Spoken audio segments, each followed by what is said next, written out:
Alright, everybody. Now, if you've watched me for a while, you've probably heard me say once or twice that I do not think World War III is imminent. And I know that this talking point is particularly popular now that there's sort of a conflict going on between Britain, the US, and the Yemeni Houthi pirates that are backed by Iran, that are blocking the Red Sea and fucking up global shipping.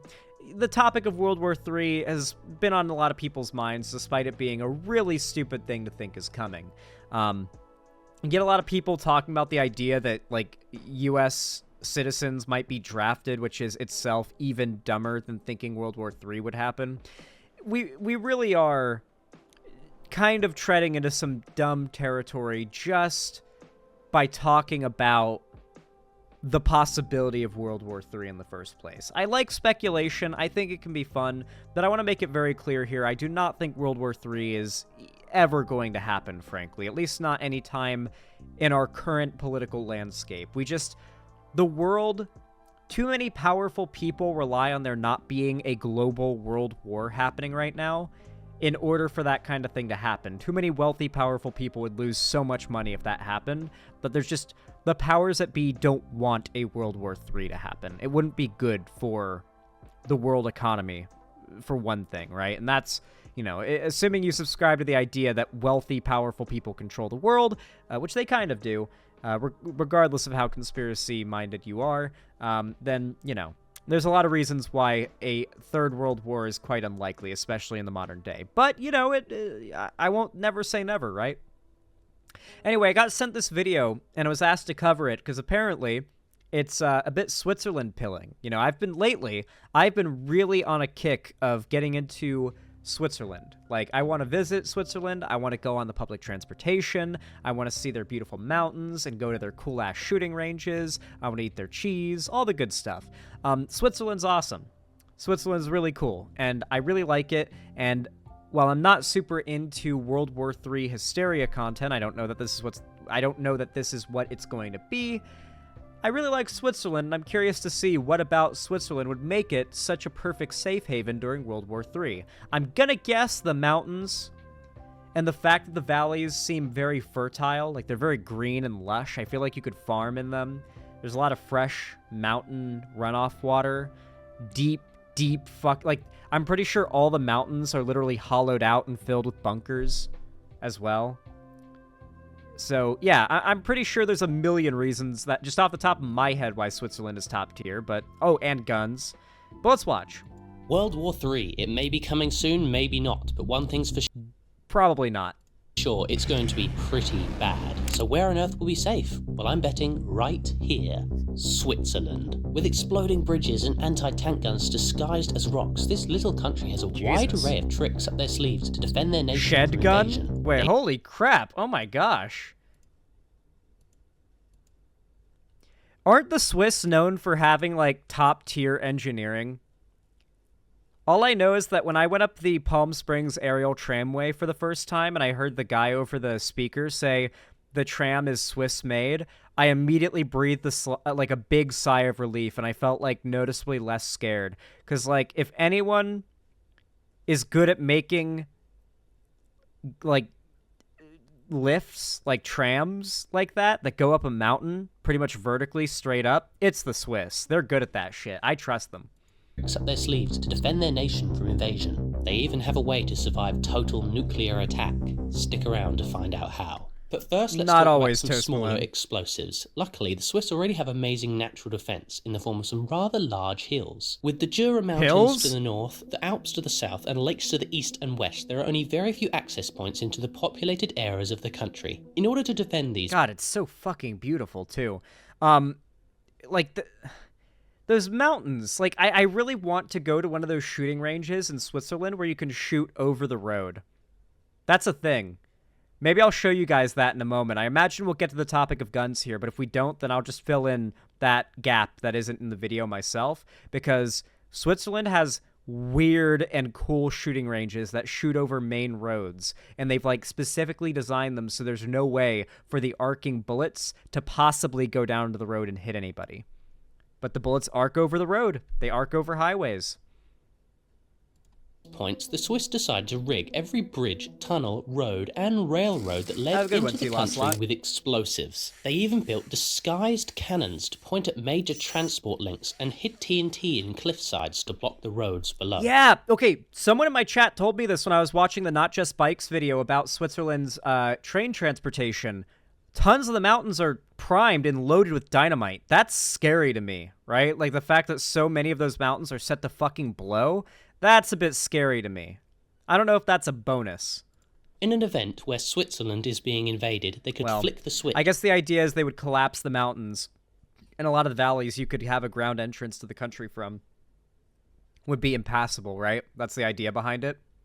Exploding all 3,000 access points into Swiss territory, instantly sealing themselves off from the outside world. Okay, hold on a minute, isn't that a little bit overkill? Well, you see, Switzerland is kind of obsessed with staying neutral, so much so they aren't members of any unions, except this one. But it wasn't always this way. At one point, the Swiss were such fierce fighters that other countries would hire them to fight their wars for them. But after a loss to Napoleon in 1798, they decided to try and avoid war altogether. And they haven't had a single war or conflict in over 200 years since that day.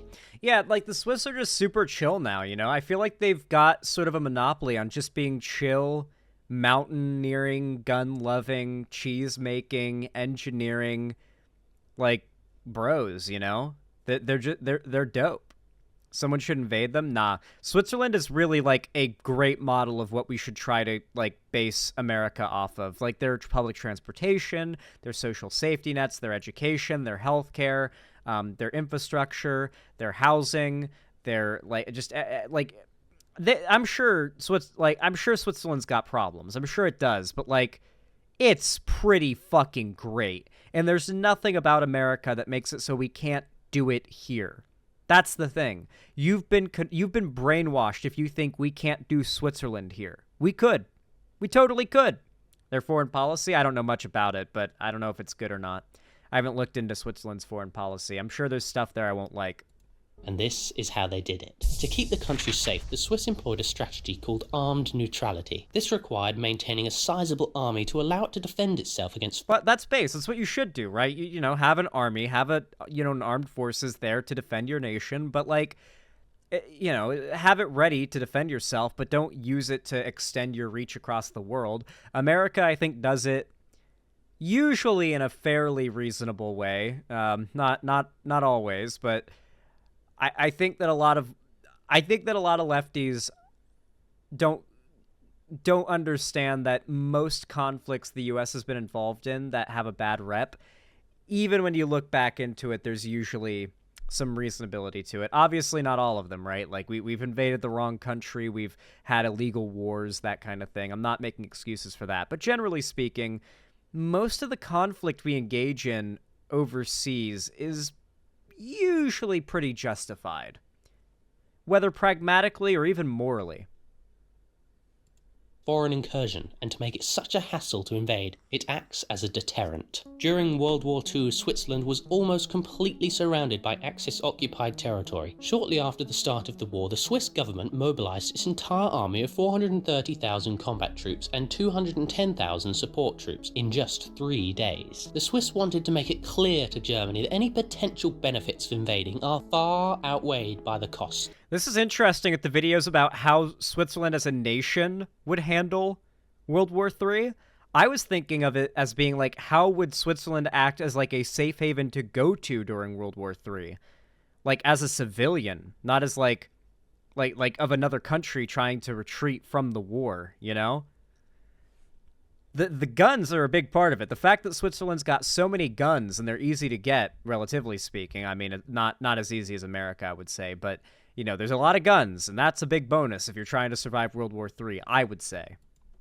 Including loss of trade and loss of lives. During World War II, they even threatened to poison the Rhine River that flowed into Germany if Hitler decided to attack. Not to mention, the entire country is booby-trapped to hell. The Swiss have... Wait, yeah, Switzerland's like the source of water for much of Europe because the mountains are in their territory. And the rivers are fed by runoff. They could poison the water supply. That's actually diabolically awesome. They literally threaten, like, hey, Hitler, if you invade, we'll poison your water supply. Respect. Built 26,000... I don't respect the neutrality, but I respect the threat of poisoning the Nazis.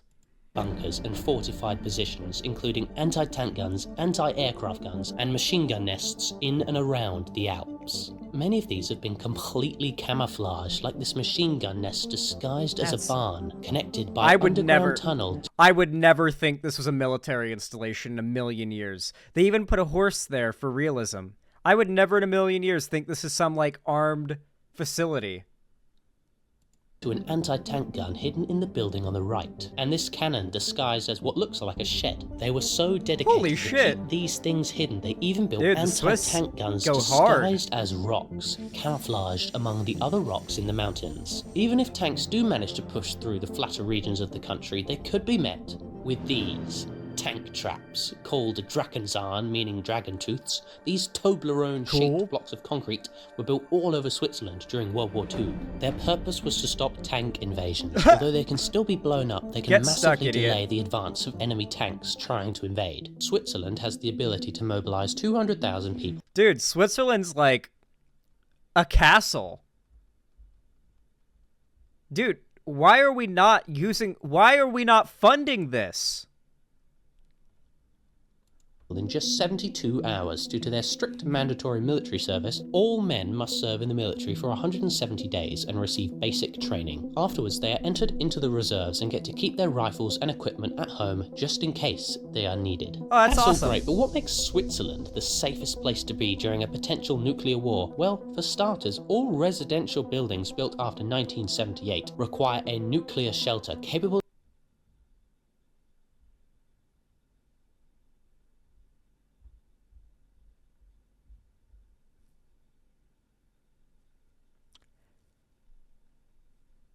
That is the coolest fucking shit I've ever heard. That's fucking awesome. Every residential home built after the 1980s, legally, to be up to code, has to contain a fucking bomb shelter. That's fucking nuts. Yes, it's a good video, Sergeant Flux. I thank you for the recommendation. Thank you. Holy crap. Awesome. Dude, maybe one day I retire to Switzerland. Maybe that's where I need to retire to. Of surviving a 12 megaton blast from a distance of 700 meters. They have a total of 8.6 million fallout bunkers, including gigantic public shelters, making them the only country on Earth with enough nuclear bunkers to house its entire... So Vault-Tec just didn't even bother with Switzerland, I guess. Like they were just like, yeah, no, they're not...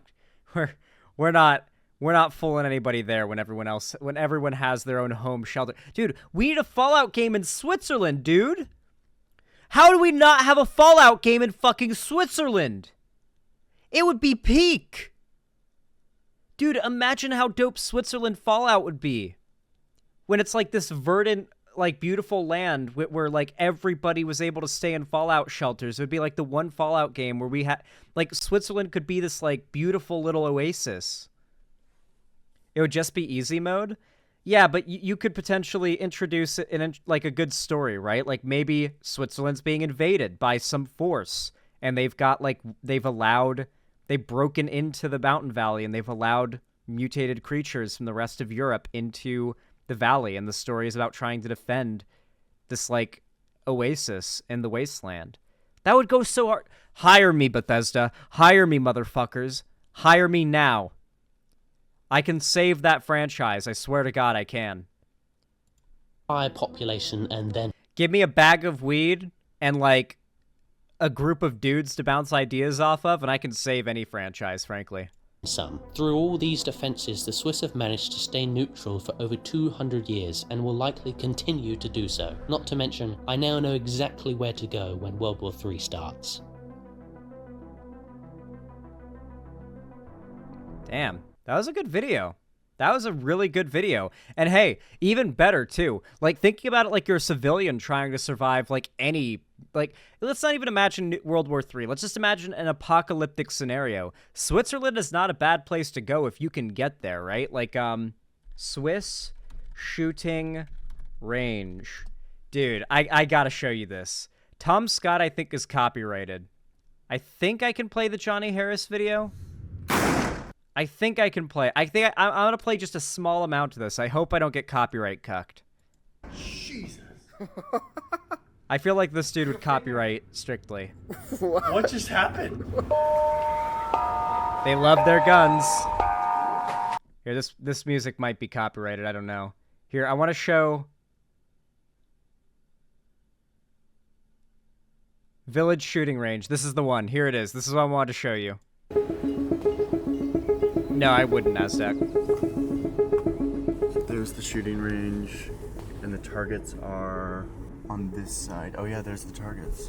Oh, I hear them. Holy smoke. So they're literally shooting over the road.